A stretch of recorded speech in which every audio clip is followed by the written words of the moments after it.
Soustřeďte se, prosím. Tak co vidíte tady?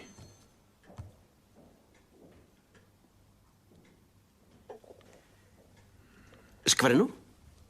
Ano, dobře, ale řekněte, co vám ta skvrna připomíná. Soustřeďte se.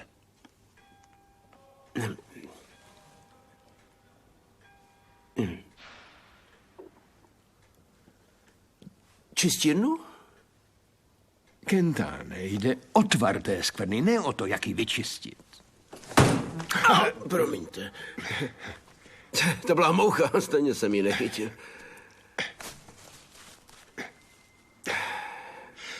Tak co ta skvrna? Je taky na kravatě. Ne, já mluvím o téhleté. Na tu kašlu mě štve tahleta.